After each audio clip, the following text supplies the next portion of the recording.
क्योंकि पास वीडियो का काफ़ी अच्छा फीडबैक गया था। हमारे पास इस इन्वर्टर के अंदर नेट मीटरिंग का भी ऑप्शन है। तो अपना डिस्कनेक्ट कर देता हूँ। तो उस टाइम पे लोड चलता रहता है, इवन 1000-1200 वाट तक भी मैंने चलाया, वो इजीली चलता रहता है। इंशाल्लाह इसकी ऐप के ऊपर मैं कंप्लीट वीडियो एक बनाऊंगा। वीडियो थी उसमें मैंने कुछ क्वेश्चंस छोड़े थे आप लोगों के लिए।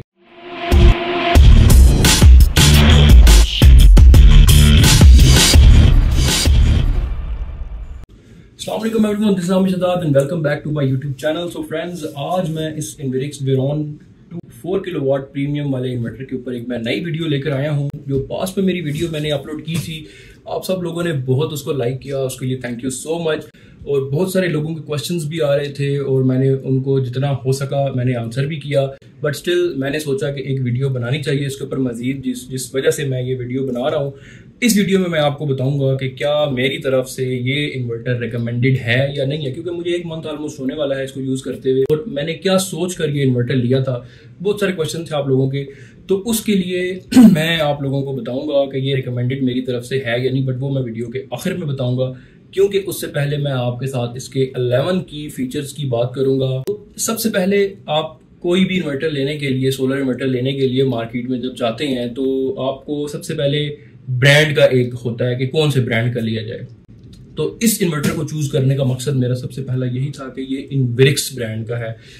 आप किसी और ब्रांड पे बेशक चले जाएं, बट इन्वेरिक्स चूंकि पाकिस्तान में बहुत सारी इसकी ब्रांचेज हैं, बहुत सारी इसकी अच्छी सपोर्ट है। आपको अगर कोई मसला हो जाता है खुदा न खास्ता फ्यूचर में, तो इनकी जो सपोर्ट टीम है वो घर पे आके आपको इसका मसला जो है वो सॉल्व करके देती है। जबकि मैंने मार्केट रिसर्च करते हुए ज़्यूनिक हो गया, क्राउन हो गया, इस तरह के बहुत सारे मैंने मॉडल्स देखे थे, बट उनमें आपको कस्टमर सपोर्ट उस लेवल की नहीं मिलती है। तो ये एक इसका प्लस पॉइंट था। नंबर 2 अगर मैं बात करूं तो इन्वेरिक्स की लाइनअप में ये सबसे पहला इन्वर्टर था जो 4 किलोवाट कैटेगरी में था, क्योंकि इससे पहले जितने भी इन्वर्टर्स आए हैं इन्वेरिक्स में वो सब 3 किलोवाट, 3.2 किलोवाट में थे, या फिर 6 किलोवाट में चले जाते थे। तो ये एक ऐसा मार्केट में चूंकि 4 किलोवाट एंड 4.5 किलोवाट की रेंज में काफी सारे इन्वर्टर चल रहे थे, तो इन्वेरिक्स ने 2024 में ये डिसीजन लिया कि वो भी मार्केट में अपना एक 4 किलोवाट का इन्वर्टर लॉन्च करें। क्योंकि एक सिंगल स्टोरी या डबल स्टोरी घर के लिए आप कह लें कि एक 4 किलोवाट का एक जो इन्वर्टर है वो काफी डिसेंट साइज होता है। इस पे आप एसी भी चला सकते हैं, घर का जो बाकी लोड है वो भी चला सकते हैं पैरेलल में। तो उस हिसाब से ये 4 किलोवाट एक डिसेंट कैपेसिटी रखता है। नंबर 3 की बात करूं, चूंकि ये 4 किलोवाट है, लेस देन 5 किलोवाट आप मार्केट में जब सर्च करते हैं तो आपको वो 24 वोल्ट बैटरी के साथ मिलते हैं। 24 वोल्ट बैटरी का फायदा ये होता है कि अगर आप इन्वर्टर के साथ बैटरी भी अटैच करना चाहते हैं तो आपको ज्यादा बैटरीज पर एक्सपेंस नहीं करना पड़ता, बल्कि जस्ट 2 बैटरीज को लगा के इसके साथ कनेक्ट करके आप 24 वोल्ट बना के आप इसके साथ चला सकते हैं। तो ये एक इसका प्लस पॉइंट है। नंबर 4 की अगर मैं बात करूं तो इसके अंदर बिल्ट इन वाईफाई दे दिया है इन्होंने। इससे पहले के जितने इन्वेरिक्स के मॉडल्स थे उनके अंदर इन्होंने बिल्ट इन वाईफाई नहीं था दिया, जबकि इस फर्स्ट एवर मॉडल के अंदर इन्होंने जो है वो बिल्ट इन वाईफाई दिया है। बेसिकली वेरॉन 2 की जो 2024 की सीरीज है इन सब में इन्होंने दे दिया, 1.2 से लेकर 2.5 एंड 4 किलोवाट इन सब में। तो ये एक इसका प्लस पॉइंट है था मेरे लिए। उसके बाद अगर मैं बात करूं नंबर 5 पे, इसकी जो पीवी रेंज है, पीवी रेंज बेसिकली बोलते हैं जो कि आप मैक्सिमम पैनल्स इसके ऊपर इंस्टॉल कर सकते हैं। है ये 4 किलोवाट का, बट आप इसके ऊपर जो maximum number of panels install कर सकते हैं वो 5 किलोवाट तक के इंस्टॉल कर सकते हैं। उसका बेनिफिट आपको ये मिलता है कि आपकी जो मैक्सिमम आउटपुट है वो डे टाइम में जब सनराइज होता है या सनसेट होता है उस वक्त आपके पास मैक्सिमम नंबर ऑफ पैनल्स जब लगे हुए होंगे तो उनके मिनिमम वोल्टेजेस भी होंगे, तो उसके साथ भी आपका सिस्टम चल जाएगा। तो आपके पास 1000 वॉट की एक्स्ट्रा पीवी रेंज इसके साथ मिल जाती है, यानी कि आप 575 या 580 वॉट के इसके ऊपर 9 पैनल्स इजीली लगा सकते हैं। ओके, सो इसके अलावा जो नंबर 6 पॉइंट था मेरे लिए वो था इसकी एमपीपीटी रेंज 60 वोल्ट से स्टार्ट होती है। इसका मतलब ये है कि इससे पहले जितने भी इन्वेरिक्स के मॉडल्स थे उन सब में 120 वोल्ट से स्टार्ट होती थी एमपीपीटी रेंज, बट इसके अंदर जब आपके इन्वर्टर के ऊपर 60 वोल्ट आ जाएंगे तो इसने आपको आउटपुट देना स्टार्ट कर देना है। उसके बाद अगर मैं बात करूं नंबर 7 पॉइंट की, तो वो ये था कि इसके अंदर फर्स्ट टाइम एवर 120 एम्पेयर का चार्ज कंट्रोलर इन्होंने दिया है, यानी कि आप अपनी बैटरीज को जो है वो 120 एम्पेयर तक मैक्सिमम ये आपको करंट देता है जिसपे आप इनको चार्ज कर सकते हैं। वरना इससे पहले आपके जो 3.2 किलोवाट में थे उनकी जो चार्ज कंट्रोलर था वो इससे लेस होता था, 80 एम्पेयर या 100 एम्पेयर के आसपास कहीं होता था।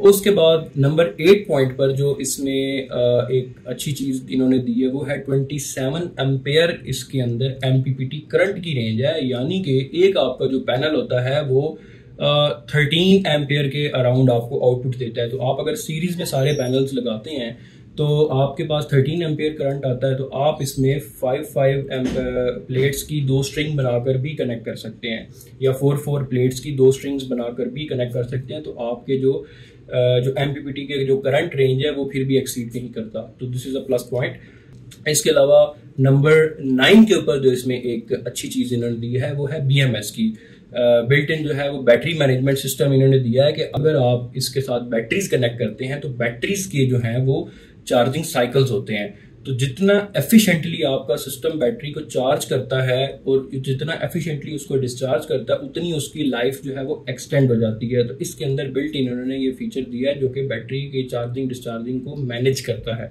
उसके बाद अगर मैं बात करूं नंबर 10 पॉइंट की, तो हमारे पास इस इन्वर्टर के अंदर नेट मीटरिंग का भी ऑप्शन है। इनविरिक्स वेरॉन की जो ये 2024 की सीरीज आई है इसके अंदर बेसिकली 1.2 2.5 के अंदर ग्रिड फीडिंग का ऑप्शन नहीं है, जबकि जो 4 किलोवाट है इसके अंदर ग्रिड फीडिंग का ऑप्शन भी दिया हुआ इन्होंने।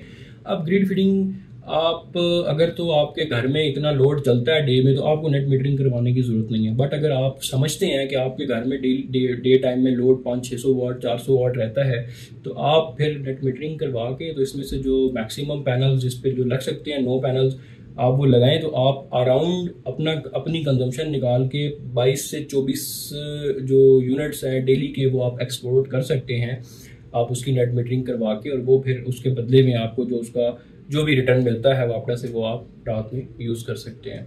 और अगर आप इस पे खुद घर पे आपका अपना यूज़ है तो फिर आपको इसकी ज़रूरत ही नहीं है। उसके बाद नंबर 11 पॉइंट पे जो इसमें अच्छी चीज़ है वो ये है कि ये विदाउट बैटरी भी काम करता है। अच्छा, अब मेरी जो लास्ट वीडियो थी उसमें मैंने कुछ क्वेश्चंस छोड़े थे आप लोगों के लिए कि आप इस इन्वर्टर के अंदर जो है वो जब तक इसकी बैटरी कनेक्टेड नहीं होती वो आपका को डिस्कनेक्ट कर देते हैं तो ये ऑफ कर देता है। तो बेसिकली मैंने लेटर ऑन अपनी फाइंडिंग्स कुछ निकाली और वो ये थी कि जब इसके ऊपर लोड चल रहा है, पीक आ रहा है, आउटपुट ये देता है, तो उस टाइम पे चूँकि मैंने पैनल्स 5 लगाए हुए हैं जस्ट, तो 5 पैनल्स की जो मैक्सिमम आउटपुट है वो 2900 जो कि इफेक्टिवली 2300-2400 वाट तक आपको देती है जब तक बापडा कनेक्टेड होता है। अगर मैं बापडा डिस्कनेक्ट कर देता हूँ तो उस टाइम पे लोड चलता रहता है, इवन 1000-1200 वाट तक भी मैंने चलाया है, वो इजीली चलता रहता है। बट उस दौरान जब फ्रिज ऑन होती है तो फ्रिज का कंप्रेसर जो है वो ऑन रहता है, जब वो डिस्कनेक्ट होता है तब भी लोड चलता रहता है, जब वो वापस ऑन होता है तो उस वक्त उसको एक जर्क चाहिए होता है, तब वो इनिशियल करंट उसका ज़्यादा होता है, तो इतना उस वक्त पावर जो है वो सोलर पैनल्स 5 प्लेट्स नहीं दे सकते, जिस वजह से पूरा सिस्टम शट डाउन हो जाता है। तो अगर आपने इसको चलाना है 1500 वाट के लोड के प्लस माइनस में, तो बेहतर है कि आप सारी प्लेट्स लगा कर चलाएं, और या फिर आप इसके साथ बैटरी कनेक्ट करके रखें। बहुत सारे दोस्तों ने उस वीडियो पे कमेंट करके कहा भी था कि आप इसके साथ जो है वो बैटरी कनेक्ट करें, तो ये है कि ओवरऑल स्टेबल है, अभी तक मुझे कोई प्रॉब्लम नहीं आया। बाकी इसकी जो ऐप है उससे रिलेटेड स्टार्टिंग में मेरे पास बड़ी अच्छी ऐप चली है, बट अभी थोड़ा सा प्रॉब्लम आ रहा है, बहुत सारे लोगों को वो इशू भी फेस करना पड़ रहा है। इंशाल्लाह इसकी ऐप के ऊपर मैं कंप्लीट वीडियो एक बनाऊंगा वेरी सून, जिसमें ऐप की कंप्लीट कॉन्फ़िगरेशंस जो मसाइल आ रहे हैं उनको फिक्स कैसे करना है, ये सारी चीज़ें जो है वो मैं उस वीडियो के अंदर शेयर करूँगा। तो अब बात करते हैं कि ये इन्वर्टर रिकमेंडेड है या नहीं है। तो अगर तो आप 5 किलोवाट आपकी रिक्वायरमेंट नहीं है, जो कि एक नॉर्मल घर के अंदर रिक्वायरमेंट नहीं होती जहाँ पर आपने एक एसी चलाना हो, मैंने इसके साथ एसी कनेक्ट किया है 1 टन का, 1 टन के मैं 2 एसी भी इसके साथ कनेक्ट कर सकता हूँ, उसके साथ सारे सोलर पैनल्स लगा के, तो भी ये बेहतरीन चलेगा। तो आप अगर 1 टन के 2 एसी भी लगाएं तो वो भी ये चला सकता है। तो आप अगर ऐसी स्कीम की तरफ जाते हैं तो भी ये आपके लिए 100% रिकमेंडेड है, कोई प्रॉब्लम नहीं है, बेहतरीन स्मूथ चल रहा है। और बाकी इसके अलावा अगर आपकी रिक्वायरमेंट घर की ज़्यादा है यस, तो फिर आप जो है इससे ऊपर किसी और मॉडल की तरफ जा सकते हैं, फिर आप मार्केट में देखें। लेकिन मैं रिकमेंड करूँगा कि आप इनवेरिक्स की तरफ ही जाएं। अभी तक तो मेरा एक्सपीरियंस यही है, क्योंकि मार्केट में आप वही चीज़ लें जिसकी सपोर्ट, कस्टमर सपोर्ट आपको मिले। तो एनीहाउ ये थी आज की वीडियो, उम्मीद है आपको पसंद आई होगी। अगर आपको वीडियो अच्छी लगी है और पुरानी वीडियो भी आपको पसंद आई थी, तो इस वीडियो को लाइक भी करना है आपने, शेयर भी करना है और चैनल को भी लाजमी सब्सक्राइब करना है, क्योंकि पास्ट वीडियो का काफ़ी अच्छा फीडबैक गया था बट उसमें सब्सक्रिप्शन रेशियो काफ़ी कम थी। तो सपोर्ट करें चैनल को, इंशाल्लाह मैं मज़ीद वीडियोस आपके साथ शेयर करूँगा फ्यूचर में। तो तब तक के लिए इजाज़त दीजिए। Thank you so much for watching this video. Take care, अल्लाह हाफिज़।